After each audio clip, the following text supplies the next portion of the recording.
Ajá. Ya. Terrible falta de agua en la comunidad con K. Indígenas que viven entre el mar y el desierto. El gobierno de Sonora les debería asegurar el derecho humano al agua, pero no lo están haciendo. Y es que ya son años que no hay agua en Punta Chueca y el estado y la Conagua no hacen ni una mueca. Eso no está en nuestra agenda. Así que la hueca, la enfermedad acecha mientras la vida se seca. Hay sequía en Hermosillo pa'l indígena y pa'l barrio. ¿Tú crees que le haga falta al gremio hotelero? Entonces es clasismo, el problema es financiero. Pues acá no tienen agua los que no tienen dinero. Parece no importarles su riqueza cultural. Es una guerra de exterminio sin disimular. No tienen agua y el apoyo que les piensan dar. Son turistas en cruceros gentrificando el mar. No es pedir ayuda, es un derecho básico. Sin agua no hay vida, es así de drástico. Este es un llamado para un remedio práctico, porque la solución no es agua en botellas de plástico. No es pedir favores a quien despoja destacó. Este es un llamado para que hagan su trabajo. Sin agua no hay vida, nos lleva al carajo. Y siempre le escasea solo a los que están abajo. Ya sea en el pueblo o en el barrio marginado, se desvía el suministro, se lo llevan por otro lado. Allá donde el derecho es para los privilegiados, quienes llenan su jacuzzi con lo que a ti te han quitado. Yo vivo en Coajimalpa, debajo de un manantial, pero en mi pueblo hay tandeo y a veces ya ni agua hay. La desvían a Santa Fe, que es una colonia más nice. Chorro de negocio líquido al estado si le cae. Se desborda el cielo, cae el aguacero, pero al mismo tiempo ya se acerca el día cero. Es la cuenta regresiva. Falta poco para el momento cuando ya no haya gota de agua en el país entero. Refresqueras, cerveceras, las mineras no lo creo. Le siguen dando concesiones a cambio de dar empleos. No ven que se acaba el agua y que al rato ni habrá tandeo. En la voz del activismo no es sequía, es saqueo. No es pedir ayuda, es un derecho básico. Sin agua no hay vida, es así de drástico. Este es un llamado para un remedio práctico, porque la solución no es agua en botellas de plástico. No es pedir favores a quien despoja destacó. Este es un llamado para que hagan su trabajo. Sin agua no hay vida, nos lleva al carajo. Y siempre le escasea solo a los que están abajo. Lengua alerta, SO. Gracias, nos vemos el próximo lunes. Continuamos en De Buena Fe. Paz. Gracias, Dañer acá, por esta opinión rapeada. Buenas noches, les damos la bienvenida a esta conversación de buena fe. Hoy hablaremos del papel de los medios públicos de comunicación ante los privados y de su importancia para el desarrollo democrático de cada país. Para que toda democracia funcione es necesaria la participación de todos los medios de comunicación, pues en ellos se construyen espacios de pluralidad que aportan al debate de la vida pública. Sin embargo, en los hechos, los medios no ejercen únicamente como tribunas o espacios de difusión, sino que también fungen como actores políticos con intereses propios o que sirven a grupos de poder. De esta manera se corren riesgos de subordinar la información a designios de quienes poseen mayor capital. Es importante analizar la relación entre los personajes o grupos que se financian a los medios y las formas con que estos generan y difunden la información, sobre todo en una época en la que a nivel mundial el negocio de la comunicación se ha concentrado en un número reducido de grandes conglomerados transnacionales. En este escenario surge la necesidad de revisar el rol de los medios públicos, toda vez que parecen ser una alternativa real para combatir las voces del poder económico y dar espacio a las expresiones de grupos marginados. ¿Deberían ser los medios públicos un permanente contrapeso a los medios privados? ¿Deberían ser neutrales? Para discutir el tema está con nosotros Genaro Villamil, periodista y escritor. Vamos con él y con Gibran.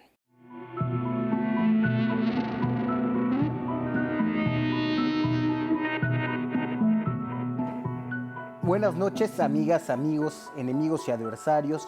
Sean todos bienvenidos a esta conversación de buena fe. Yo soy Gibran Ramírez Reyes y esta noche nos acompaña en el estudio Genaro Villamil, que además de ser el jefe del Sistema Público de Radiodifusión del Estado mexicano, es un periodista de larga trayectoria y un buen amigo. Bienvenido, Genaro. Gracias, Gibran. Al contrario, muchas gracias. ¿Qué sientes ahora que tienes un papel público? Digo, lo has tenido siempre en distintos ámbitos, de ser más frecuente más frecuente que antes como entrevistado que como entrevistador.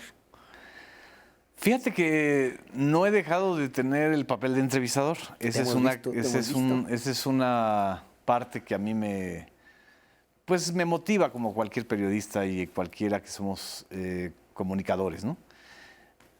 Y la parte en donde doy entrevistas es menos frecuente que al inicio. Al inicio había que explicar mucho lo que se trata de hacer con esta coordinación de los medios públicos, pero a final de cuentas, como funcionario o como ciudadano, uno no pierde la parte periodística, ¿no? Es tu oficio y es tu motivación, ¿no? En mi caso, sobre todo. Sería muy aburrido que te alejaras de eso.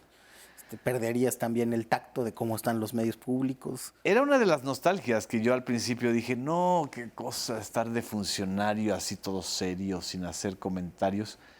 Pero a final de cuentas es otra técnica, otro momento y otra perspectiva, pero el oficio y lo que a final de cuentas es el periodismo, como tarea y como dice Max Weber, como un servicio público, eso no cambia. Al contrario, se acentúa, ¿no? Hay quienes te han criticado por destramparte en el Twitter. Dicen, si es un funcionario del Estado mexicano, ¿qué hace criticando o pegando acá? ¿Tú qué les dirías a ellos? Que a final de cuentas el ejercicio de la libertad de expresión hay que ejercerlo como funcionario, como ciudadano. Es decir, es una cuenta que yo manejo desde mucho antes de ser funcionario público. Evidentemente me contengo mucho, troleo menos, me trolean más. Y uno va aprendiendo también que en ese espacio digital o en la tuitosfera, las provocaciones son enormes, ¿no? Y la intoxicación deliberada o no que se ha generado en los últimos 3 años en ese espacio, pues tiene sus nodos y sus protagonistas. No es que así esté la sociedad, ni es que así estén los ciudadanos, ¿no? Sí, hay quien confunde espacio público con Twitter o Así redes es. sociales en general.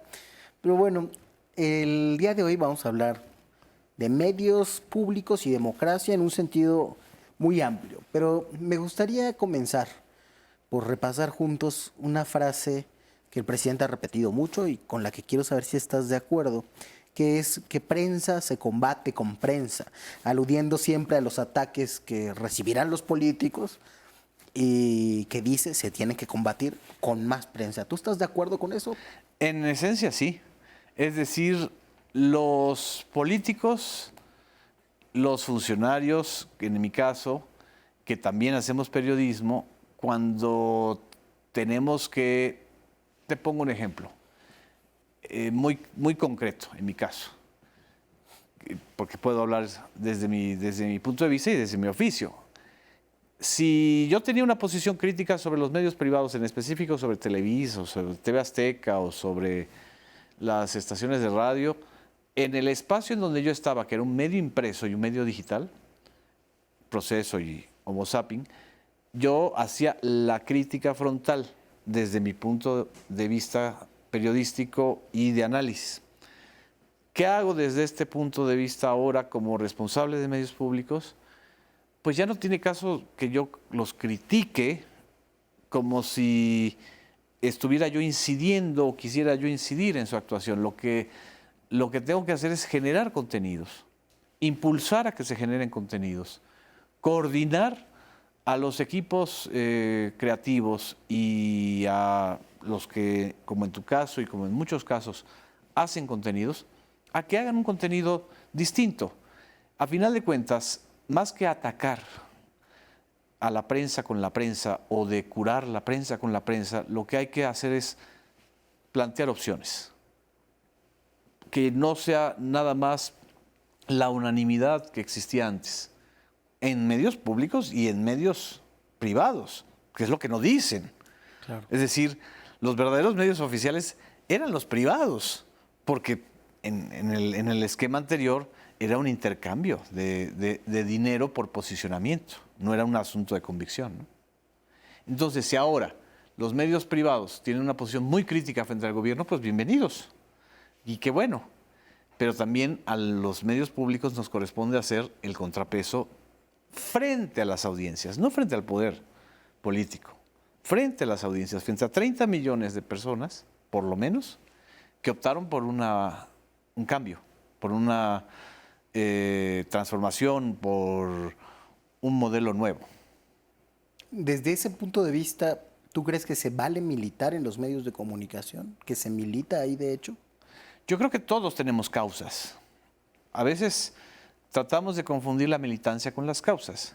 La militancia tiene una connotación partidista, históricamente, ¿no? Emilio Azcárraga Milmo dijo: yo soy un soldado del PRI y del presidente. Y algunos lo criticaron, pero muy poquitos. Yo no me acuerdo que Joaquín López Dóriga, que en ese momento tenía un espacio y una pluma y un micrófono, hubiera dicho: ¡ah! El dueño de Televisa está declarándose priista.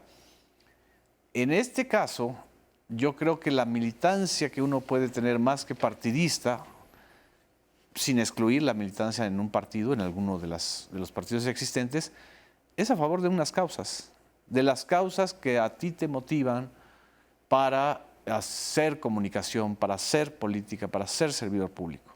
Pueden ser desde causas muy abstractas y generales, como abrir la democracia, fomentar una cultura democrática, un cambio de pensamiento, hasta causas muy concretas, como puede ser la despenalización del aborto, la defensa del medio ambiente, los derechos de las comunidades de la diversidad sexual o el medio ambiente, por ejemplo, ¿no?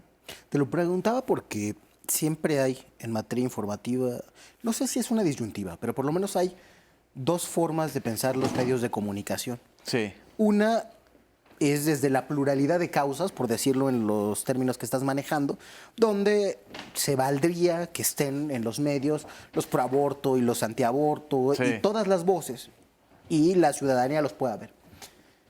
Y hay otra visión que diría que más bien lo que los medios públicos deben buscar es la neutralidad o la objetividad. ¿Tú cuál dirías que es la misión? ¿Equilibrar todas las posiciones? ¿Darle voz a los que no tienen voz en los medios privados? ¿O tener una mirada neutral lo más objetiva posible de la realidad? La neutralidad dejó hace mucho tiempo de ser un valor periodístico. ¿Por qué exigirle a los medios públicos neutralidad y a los medios privados no? Si a final de cuentas los dos son servicios de interés general, según la definición constitucional. Yo creo que los que abogan por la neutralidad de los medios públicos, pues evidentemente les molesta que los medios públicos o que algunos integrantes o comunicadores o periodistas que están en los medios públicos o productores de los medios públicos tomen una posición. Yo no creo que sea malo tomar una posición, y qué bueno. Digo, si hay 80 medios privados que están tomando una posición en contra del doctor Hugo López-Gatell, por ejemplo, en el caso de la pandemia, ¿por qué se le va a exigir a los medios públicos tener esa misma posición? Eso todavía es más perverso, porque significa que quieres la unanimidad. Los medios públicos lo que deben hacer es representar la diversidad del debate público, no la unanimidad de un sector de intereses. Eso es a veces lo que les molesta, que haya un punto de vista pues diferente al consenso generalizado de los que antes tenían el consenso unánime construido desde el poder, ¿no? Entonces, la neutralidad es una posición ética, pero los contenidos, a final de cuentas, te están expresando y te van a expresar la opción preferencial por la información, la opción preferencial por los derechos, la opción preferencial por la izquierda, que es muy legítimo en cualquier medio de comunicación, ¿no? Sí, así es. Es decir, todos gestionan en los medios un derecho humano, que es el acceso a la información, y como tal deberían de tener responsabilidad pública, igualmente los medios privados. Ahora que decías eso de que los medios públicos deben hacer un contrapeso frente a las audiencias, si esa es la misión más bien de los medios públicos, quisiera saber tu opinión como periodista de ejercicios que se hacen como el quién es quién en las mentiras de la conferencia matutina de prensa, o la confrontación que no solo se le ha criticado a López Obrador, sino yo creo que a quien se le criticó con más estridencia fue a Rafael Correa en su tiempo. Sí. La confrontación con los medios de comunicación privados. ¿Qué opinas de este ejercicio hecho desde el gobierno, que no desde el poder, porque los dos son poderes, ¿no? Hay polémica, yo creo que es una polémica sana y es una polémica interesante. La polémica de si debe ser desde el espacio de la mañanera donde se haga la curaduría de las mentiras, o debe ser desde la instancia de los medios públicos, o debe ser desde la instancia de entidades independientes. Yo, después de ver el ejercicio y el resultado de este ejercicio que me parece muy sano, creo que todos debemos enfrentar la infodemia y la mentira, sean públicos, sean privados, gubernamentales, etc.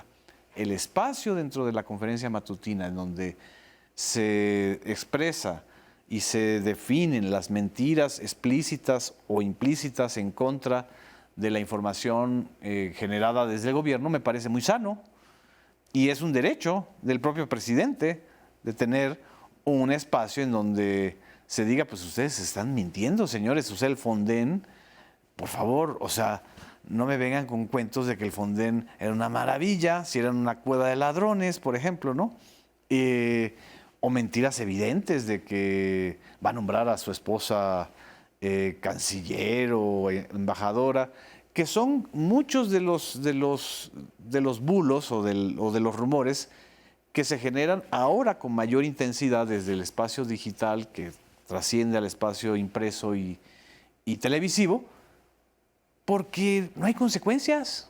Es decir, el hecho de exhibirlo, pues sí, les molesta. Pero señores, ustedes se la pasan exhibiendo todo el tiempo. Seamos más éticos y menos mentirosos. El hecho de que se haga este ejercicio así no implica que, por ejemplo, nosotros dejemos de hacer el sitio y el espacio de infodemia que coordina el Sistema Público de Radiodifusión, o que el Canal 11 tenga un espacio de este tipo, o el IMER, y por supuesto me encantaría que Televisa o que TV Azteca tuviera su propio Checking Fact y dijera, ¿no? Incluso que dijera, o sea, sería un debate riquísimo, pero en la cultura política y mediática del sometimiento que tenemos los mexicanos nos cuesta mucho trabajo la polémica. O es blanco o es negro. Ah, si me están atacando en la mañanera porque aquí están poniendo que yo, ínclito, columnista, periodista, intocable, no puedo fallar, no puedo equivocarme. Pues todos estamos expuestos al espacio público. No te están atacando por tu vida privada o por tus posiciones ideológicas, sino por la función pública que ejercemos todos, como informadores, como comentaristas, como opinólogos o analistas. O sea, este espacio que es muy provocador, que es muy incómodo para muchos, yo creo que es sano que exista y que se replique. Que incluso hayan gobernadores que hagan ese ejercicio, por ejemplo, ¿no? Lo grave es que de ese ejercicio tú derivaras una acción coactiva, ¿no? Ordenarle al dueño del medio que corte a ese columnista o que se censure tal espacio. Eso es autoritarismo. Eso es muy distinto. Y eso es lo que no está pasando. Es un asunto, dices, de cultura política, y yo quiero coincidir ahora. Mientras hablabas pensaba algo que ya hemos dicho en este espacio, en algunos otros, que hay países en los que esto es el pan nuestro de cada día. Los medios se critican con los medios. Y claro. Aquí eso parece un tabú entre medios privados. Es más, simulan que el medio privado de enfrente no existe. A mí me decía un columnista hace algunos meses que entre las pocas censuras que le aplican en el medio en el que escribe, está escribir sobre otros medios. No importa si es el de la izquierda, la regla no existe. Si es el de la derecha, no importa, no pises callos, perro no come perro, etcétera, etcétera. Y así no se evidencia a nadie y todos siguen haciendo sus prácticas cuestionables, ¿no? No digamos que malas. Pero bueno, vamos a ir a un corte y seguiremos con esta conversación de buena fe sobre medios públicos y democracia. Usted siga con nosotros.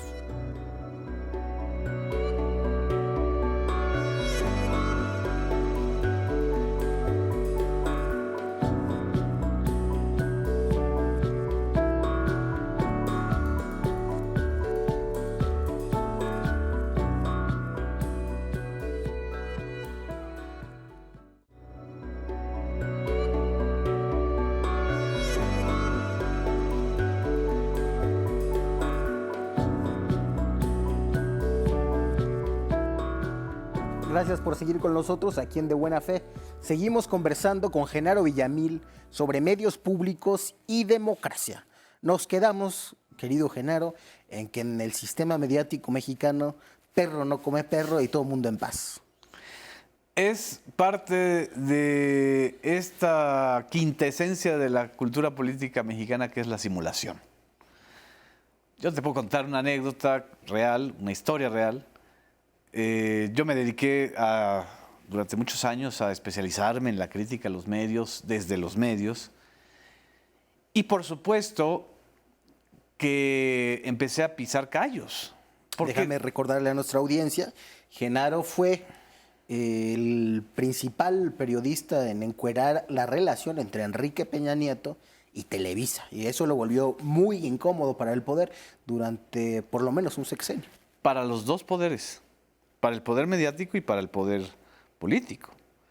Porque lo que estaba ahí, o sea, lo que estaba ahí reflejado era la alta corrupción que los medios, sus dueños y sus voceros no querían asumir. Que para que yo te entrevistara te tenía que cobrar. Que para que yo hiciera la cobertura o la mención del funcionario tal o cual, cobraban en una doble contabilidad que no reportaban ni ante Hacienda, ni ante los consejos de administración, ni ante la bolsa en los casos en donde hay ciertas empresas que cotizan en la bolsa. Entonces, no solo era una denuncia, era una demostración de doble contabilidad y de corrupción, ¿sí? Entonces eso, por supuesto que les molestaba y siempre estaban buscando, es que detrás de ti está López Obrador, es que detrás de ti está Telmex. Me llegaron a decir que yo era vocero de Telmex, imagínate. Es decir, en lugar de analizar el fenómeno y la descripción del fenómeno, te descalifican al mensajero. Y en ese caso, pues era en mi caso. Cuando después de muchas investigaciones todo esto se confirmó, y no solo se confirmó, sino que se vuelve casi una verdad histórica, más histórica que la de Ayotzinapa, yo publico un reportaje donde hay un comunicador muy famoso, donde pues, está el cobro de lo que él hace por comunicar, ¿sí? Y yo dije, bueno, es que me parece un escándalo que un comunicador cobre por entrevistas. En cualquier país civilizado, cobrar 20 millones de pesos al año por entrevistar a alguien es un escándalo. En cualquier país civilizado en donde hayan contrapesos institucionales a los medios y sus excesos, dirían esto es fraude a la audiencia, o pondrían por lo menos la frase, esta es una entrevista pagada, ¿sí? Pero bueno, no. Lo publico, se arma un escándalo, nadie más sigue el escándalo de los, digamos, comunicadores y comunicadoras de amplio, salvo el caso de Carmen Aristegui, que le dio seguimiento, pero por debajo del agua van varios colegas que me dicen, no, qué bueno que lo hiciste, y fíjate, y entonces me empiezan a dar más datos, incluyendo gente que trabajaba en la misma empresa con este mismo periodista, ¿sí? Los datos derivados de esta investigación son datos públicos de la propiedad privada y son documentos. Lo que a mí me llamaba mucho la atención en este juego de la simulación es que, vamos a alentar a para que hable y diga. Si yo hubiera cobrado $1 por una entrevista, por una nota, $1 o 1,000 pesos o $1,000,000 de pesos para simular que era un reportaje propio, me hubieran acabado, me hubieran hecho trizas. El tema, cuando te metes en las patas de la burra, digamos, es que necesitas pues, no tener cola que te pise. Y desgraciadamente, en la atmósfera comunicacional mexicana, es tan común la gacetilla electrónica como el chayote. Es más grave la gacetilla electrónica que el chayote. Para los que nos están viendo, el chayote es el clásico embute de 5,000, 10,000 pesos que se le da al reportero que cubre una fuente. El sobrecito amarillo. El sobre amarillo, ¿no? Sí. Y la gente se ensaña y les dice chayoteros, pues a estos colegas, no lo estoy justificando, pero es un fenómeno que viene de muy atrás, que con eso completaban un salario de 10,000, de 15,000 pesos al mes. Pero la Gacetilla Electrónica la ejercen una minoría de 30 o 40 comunicadores que ganan 1,000,000 y 1,5 millones al mes, que me parece un insulto. Pues ¿por qué están quebrados? Pues porque imagínate sostener a un columnista en un periódico donde tú escribes que cobra 400,000 pesos al mes. Me dicen que ya no cobra eso. Bueno, pero lo cobró. Sí. Entonces, ¿de dónde sale ese dinero? Pues evidentemente de las arcas públicas. Entonces, cuando tú te metes a ese debate y das los datos, pues se alteran mucho, ¿no? Pero yo creo que es muy sano en estos momentos dar ese debate y decir que esto es lo que va a oxigenar la democracia y la comunicación en México, ¿no? Así es, mucho de eso salía de las arcas públicas con un efecto colateral perverso, que es que los medios se preocupan más por agradar al gobierno, claro, para que le pague publicidad oficial, que por conectarse con sus audiencias y tener una base sólida entre sus audiencias. Y ahora que mencionamos el sexenio de Peña Nieto y las gacetillas, sí hubo estos portales de periodistas que cobraban publicidad, que en realidad no era publicidad, es porque la ley lo permitió. Sí.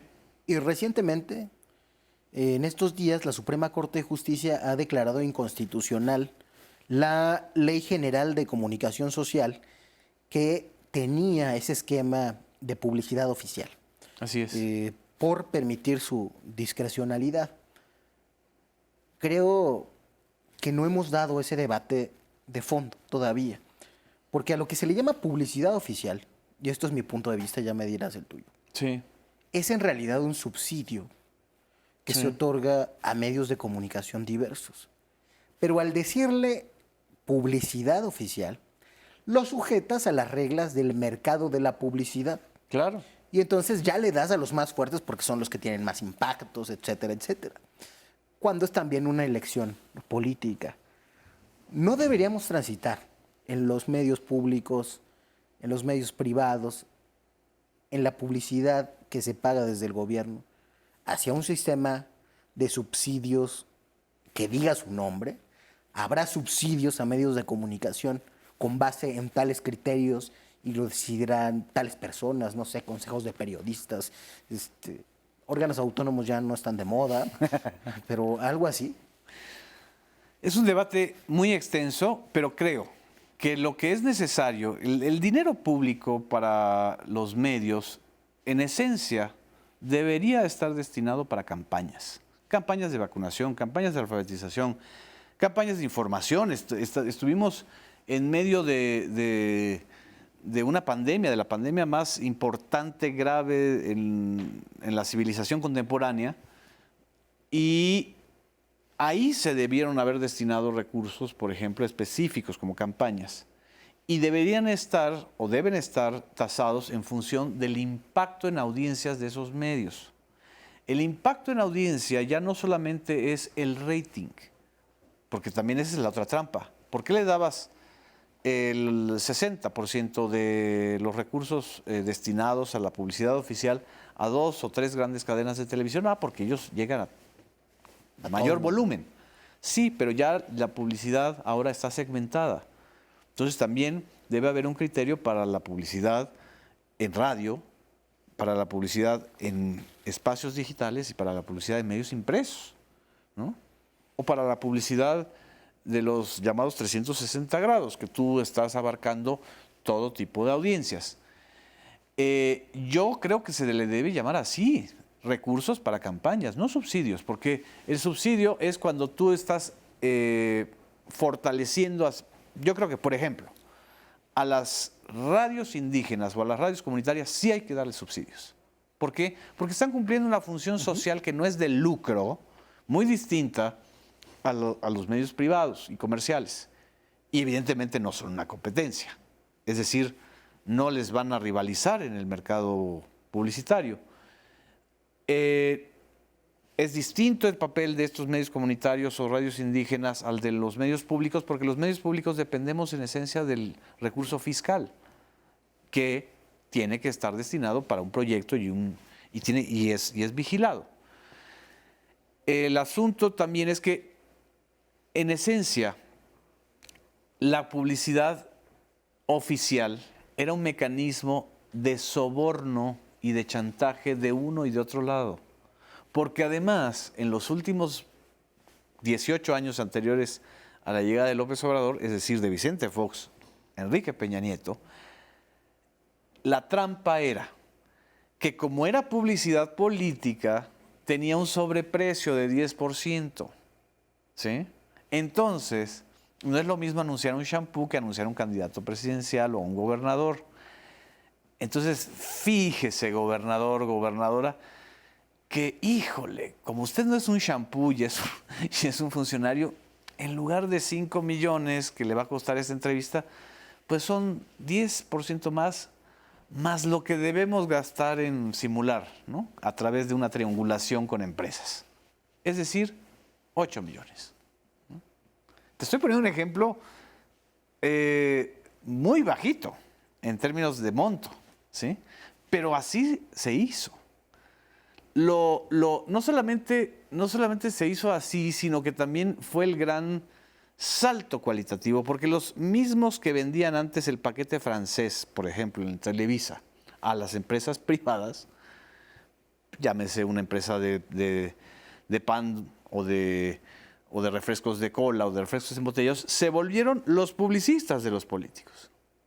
Entonces, el plan francés, como le llaman... ¿Qué es el plan francés? El plan francés era el plan que hacía año con año Televisa, que luego lo replicó también TV Azteca o lo replicaban las estaciones de radio, para vender espacios publicitarios a las empresas privadas, ¿no? Yo te voy a hacer...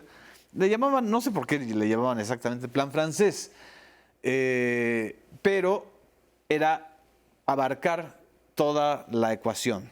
No solamente el espacio publicitario explícito, sino la inserción o el advertising, como le llaman, en programas. Es decir, que aquí hubiera una taza con el nombre de una marca, así discretamente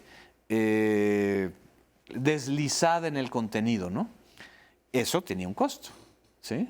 O que Chabelo, para nombrar un ejemplo, en su programa, pues hablará de las marcas que hacían en la catafixia, por ejemplo, ¿no? ¿Quieres decir bicicletas Apache y no te atreves? Quiero decir también Ricolino y todos los pastelitos que alimentaron a una infancia durante muchos años y que también tienen ahí una consecuencia colateral con los problemas de alimentación que tenemos todos los mexicanos. Eso era el plan francés para el mercado privado. Los trasladas al mercado político y dices, mire, señor Peña Nieto, para que aquí, así como no queriendo la cosa, en el programa de Pati Chapoy o de X persona, yo pueda hablar del romance que usted tiene con X actriz, pues la verdad es que pues tiene un costo. Eso era lo que cobraban, ¿no? Pero además un sobrecosto porque era político, no era comercial.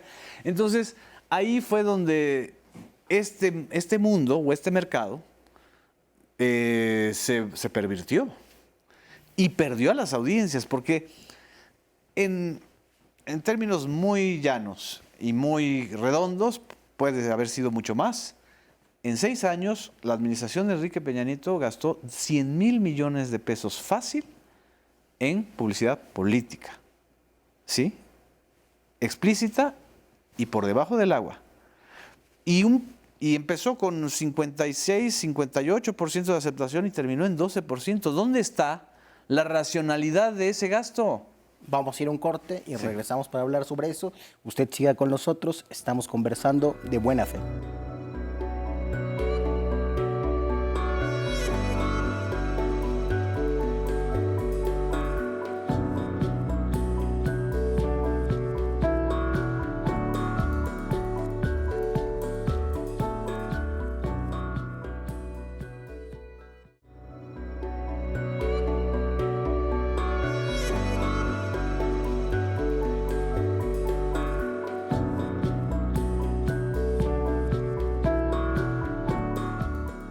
gracias por seguir con nosotros conversando de buena fe sobre medios públicos y democracia con Genaro Villamil, el jefe del Sistema Público de Radiodifusión del Estado mexicano. Pensaba ahora que mencionabas sobre la racionalidad de la inversión en publicidad. De la inversión pública, o sea, dinero público. Que no hay, desde luego, una racionalidad tendiente a establecer una relación duradera con las audiencias, sino de otro tipo. En el caso de los políticos, desde luego, que se consume casi siempre en la coyuntura electoral, que es lo que se está buscando. Pero en el caso de los grandes corporativos, de otras actividades económicas, la racionalidad es distinta. Así es. Nos pintan una realidad que quieren que veamos y nos ocultan una realidad que no quieren que veamos. Y eso es quizá el nudo principal de este problema de los medios de comunicación privados. Pongo un ejemplo que puede ser muy ilustrativo. La minería ha sido de las actividades económicas más generalizadas en el territorio, que han dañado más comunidades, que concitan más violencia, que tienen una relación con la violencia homicida que ha ido creciendo desde el sexenio de Calderón hasta ahora. Y se habla muy poco de las mineras en los medios de comunicación privados. Y no puedo dejar de pensar que esto tiene que ver con que los 4 principales mineros tienen teles. Así es. O sea, y uno quería tener una tercera cadena. Salinas Pliego quiere TV Azteca. Bayeres está en el Consejo de Administración de Televisa. Así es. Larrea estaba y lo corrieron en 2014 porque quiso meterse a otra. Los que tienen Grupo Imagen no tienen minera, pero tienen banco. Entonces seguramente tampoco van a hablar de los bancos. Y Carlos Slim está también en medios de comunicación. Tiene medios. Tiene medios de comunicación. Ha habido en algunos países, en pocos, vuelvo al ejemplo de Ecuador porque fue estridente, intentos legales para separar la propiedad de medios de comunicación de otro tipo de negocios. Por ejemplo, Correa criticaba mucho eso de que los dueños de bancos fueran dueños de medios. Porque los medios pueden actuar pensando en que al final de sus ejercicios contables tendrán pérdidas, irremediablemente. Pero los corporativos en general seguirán teniendo ganancias, que bien lo compensa mientras tengan esa fuerza política para chantajear. Mi pregunta es la siguiente. Mientras estamos en un sistema capitalista, ¿eso tiene remedio? O más bien tenemos que aprender resignadamente a tener esa distancia entre esa realidad que nos pintan los intereses y la realidad que nos ocultan. Tiene regulaciones, eso sí. En países nórdicos, por ejemplo, o en otros países que han vivido este enorme poder fáctico de los corporativos y los medios, han definido también lo que tú me decías en el caso de los medios públicos, la información neutra. Yo creo que debe haber inversión neutra y tiene que ser clasificada y regulada así. Si Carlos Slim quiere invertir en X cadena de televisión, bueno, lo hizo en el Washington Post, o sea, porque también había unas reglas en donde el Washington Post estaba cotizando. La inversión explícitamente fue neutra. ¿Qué significa? Que una cosa es la inversión en dinero que un capitalista o un corporativo o fondos de inversión le meten a un medio, y otra cosa es el manejo editorial del medio. Y lo que siempre la tradición británica y eslava y alemana incluso ha defendido es que esa independencia editorial se mantenga. ¿Sí? Que esa es una de las grandes cosas que hay que rescatar también para los medios públicos. Que el hecho de que tú recibas dinero del erario público y que sostengas a los medios públicos no significa que no tengas autonomía editorial. ¿Sí? Bueno, si a eso se le pide a los medios públicos, también hay que pedírselo a los medios privados, sobre todo en relación con los inversionistas, ¿sí? Que si el señor Germán Larrea le quiso invertir una lana a tal cadena televisiva y el Grupo México tiene un gran problema con el río Sonora y hay que hacer una investigación periodística que el valor de esa inversión no ejerza la censura para que el noticiero de ese medio no se meta con el tema, ¿sí? Porque esa es la verdadera censura.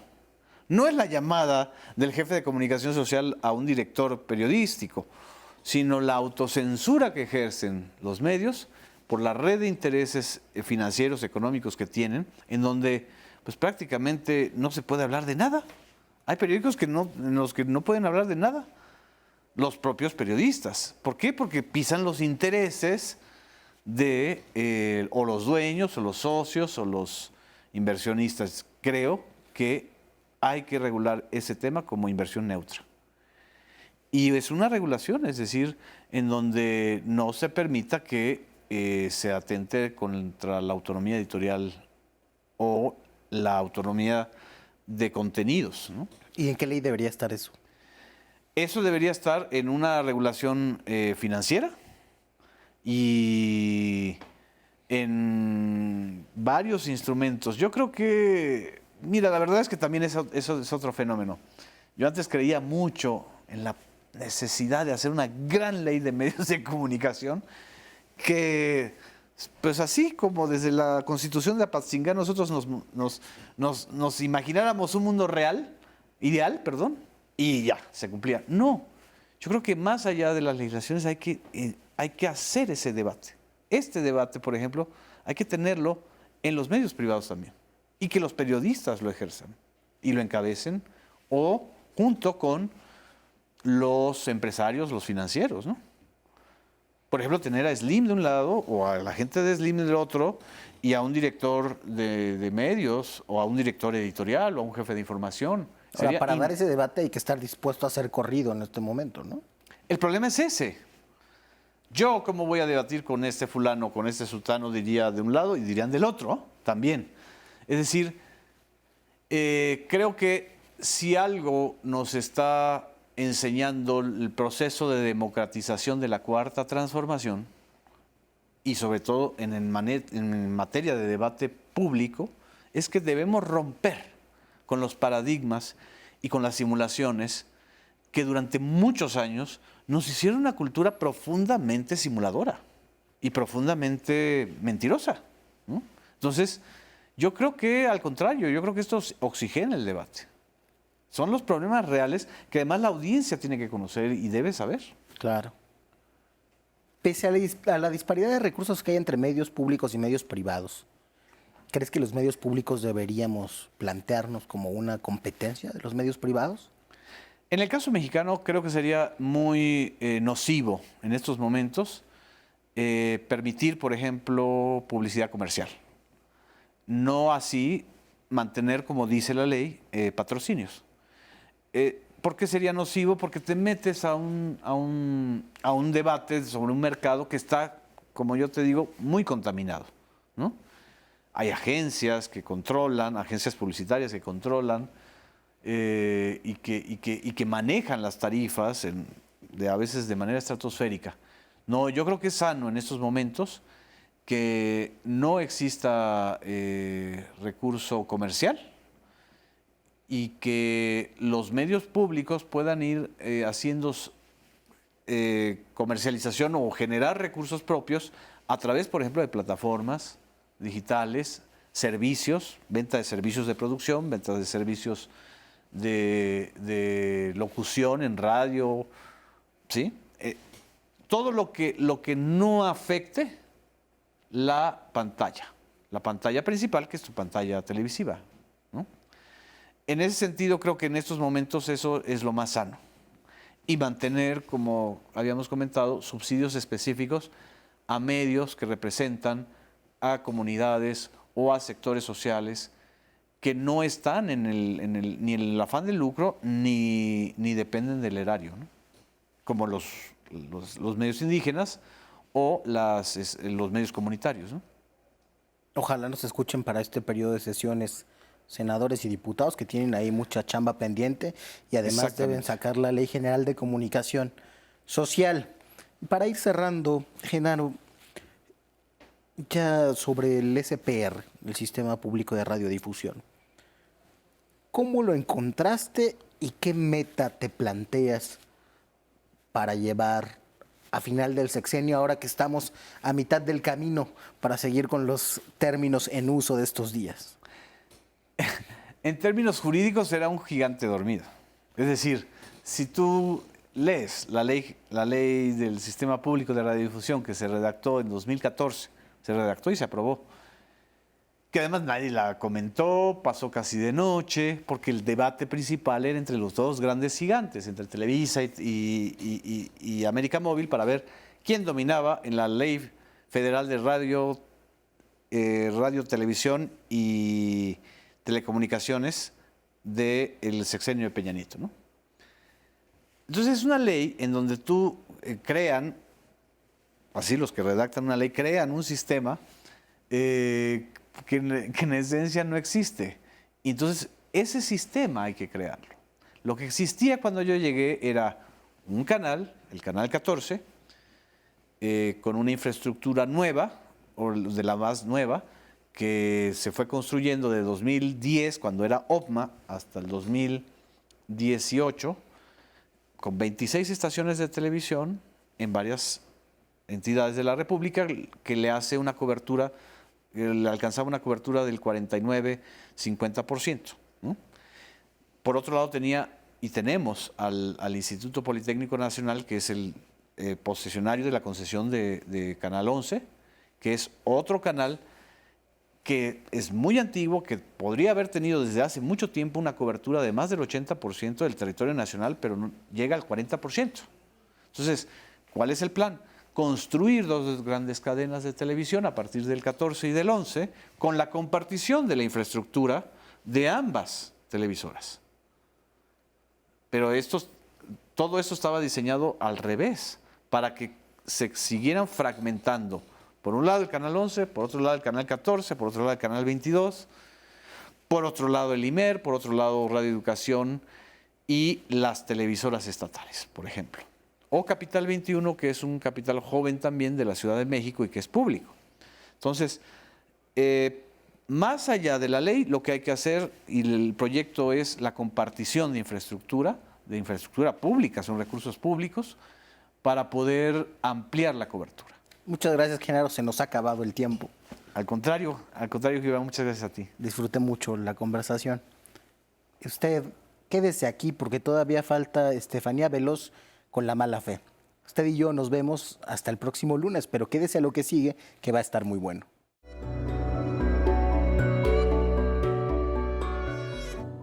El encuentro de senadores panistas con el líder de Vox, el partido español de ultraderecha, ha tenido tantas repercusiones en la conversación pública que varios de los participantes ya se deslindaron y terminaron despidiendo a un asesor de comunicación política. Sin embargo, el hecho no puede entenderse como algo aislado, sino como un evento que confirma la orientación política y social del principal partido opositor de México. Esto podemos verlo en un análisis breve del desempeño de Julen Rementería como coordinador del PAN en el Senado, quien fue uno de los más entusiastas de la reunión con Santiago Abascal, el líder de Vox. Rementería es senador por Veracruz y nunca ha ocultado sus posturas en contra del derecho de las mujeres a decidir sobre su cuerpo. Incluso desde su escaño ha impulsado iniciativas como la que llamó la Ley DIF para que se dé apoyo a las mujeres en situación de vulnerabilidad con el fin de que no recurran a la interrupción legal del embarazo. En el marco de este proyecto de ley, Julen Rementería participó junto a las también senadoras panistas Lili Téllez, Marta Márquez y Alejandra Reynoso en la organización de un foro que protagonizó la activista provida Eduardo Verástegui para impulsar acciones que restrinjan el acceso de las mujeres a un aborto seguro. No sobra decir que este foro se llevó a cabo durante la visita de Santiago Abascal. Aunque muchos panistas se han desmarcado de estos eventos, incluidos sus mismos impulsores, no podemos decir que existen diferencias reales entre Rementería o Téllez y la facción que encabezan Felipe Calderón y Margarita Zavala, pues apenas tomó protesta como diputada federal, Zavala viajó a Madrid a participar en un encuentro de líderes católicos en un espacio fundado por la Unión Católica de Propagandistas vinculada con la dictadura franquista, tal como expuso Julio Astillero en una columna reciente. Lo que demuestran los cuadros panistas con estas acciones es que mientras en el discurso dicen trabajar por las mujeres y las poblaciones vulnerables, en los hechos se han encargado de limitar el ejercicio pleno de los derechos y de deteriorar las condiciones de vida de las y los mexicanos. Queda claro también que en el anclaje de los panistas al pasado les impide estar a la altura de la transformación que se vive en el país y que poco a poco garantiza el resarcimiento de deudas históricas, como la decisión de la Suprema Corte de declarar inconstitucional la penalización del aborto. Muchas gracias por habernos acompañado. Nos vemos el próximo lunes para seguir conversando de buena fe.